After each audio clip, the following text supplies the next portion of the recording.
The deleting of sensitive emails isn't just a practice of the provincial government. Vancouver journalist Bob Mackin, who joins us in the newsroom, has discovered that the City of Vancouver, some officials there, are also deleting emails.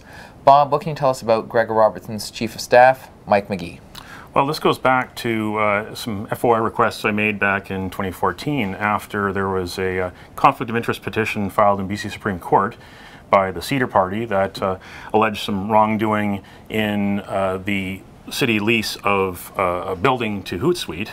And in that court filing, there were emails that were sent by Ryan Holmes, the CEO of Hootsuite, to Mike Magee, the Chief of Staff for Mayor Gregor Robertson at Vancouver City Hall. And these emails were sent to Mike Magee at his company address. He's got a company website and company that he's operated over the years called Convergence Strategies and Communications. And those were sent in late June 2012 and early July 2012 by Ryan Holmes to Mike Magee's company address.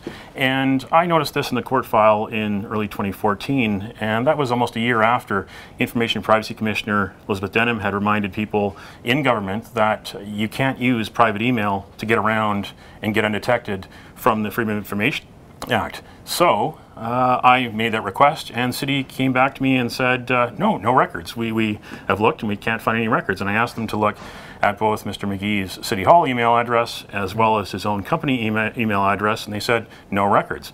Well, that was the first strike, because there was record within the court that those emails did exist. So I complained to the Information and Privacy Commissioner.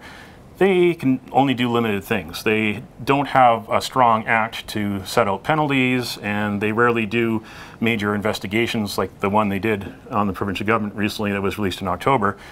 But what they did do was write me back a letter, and the letter said that they did talk with Barbara Van Frassen, the Access to Information Director at Vancouver City Hall, and they did talk to others at City Hall, and they said that indeed Mike Magee does delete his email on a weekly basis, and he saves very few of his email. And I thought that was interesting. I went back and looked in my files and looked in the City of Vancouver's FOI logs for 2013 and 2014, as well as recent FOIs that I'd made and others had made, and noticed that there is a trend towards no records also at Vancouver City Hall, whether it's audit reports, whether it's minutes for board meetings, whether it's email. There seems to be the same problem that happens in Victoria, also happens at 12th and Cambie. Okay, now were you able to follow up with City Hall today? I asked City Hall about it because I got some new information today that, in fact, the Office of the Information and Privacy Commissioner is investigating Vancouver City Hall. They have started to do these performance audits, compliance audits, and reviews since 2014. They've published 2 of them so far. One of them was on the privacy breach management practices of BC health authorities, and another one was about the privacy breach management practices of the provincial government.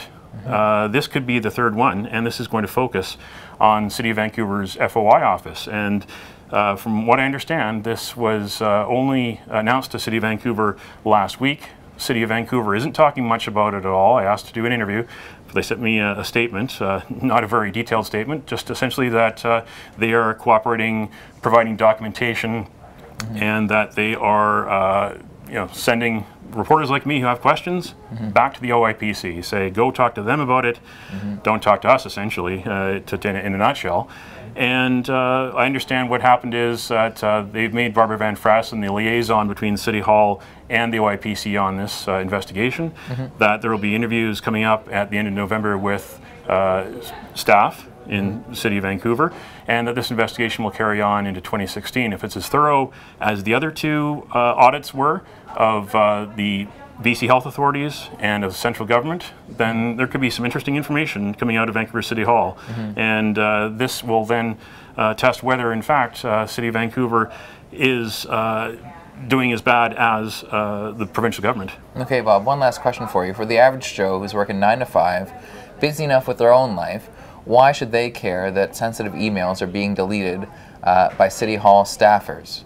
Well, essentially, this is how your taxpayer dollars are spent. These are the people that the public trusts to offer the services and programs that keep the city going on a daily basis. These are the people that are regulating land use decisions in the city and other bylaws in the city.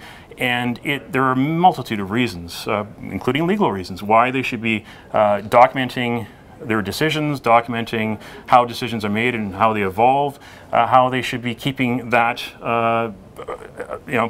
aside in a special, secure place, because this is the history, ongoing history of the evolution and development of our city, and they spend about $1 billion a year at City Hall of public money, and we're run by a government that came into power in 2008, the Vision Vancouver Majority City Council, and not only did Mayor Gregor Robertson campaign on transparency, that's in the Vision Vancouver platform to 2008, but when he was sworn in 2008, he said that he was going to bring openness, accountability back to City Hall, and he punctuated that. He said, "I will not let you down." Those were his words, "I will not let you down." The question is, for the City of Vancouver, for the citizens, has Mayor Gregor Robertson let you down? And we'll see if Elizabeth Denham and her investigators from the Office of the Information Privacy Commissioner confirm that that happened. Okay, Bob. Well, thanks for coming in. Thank you.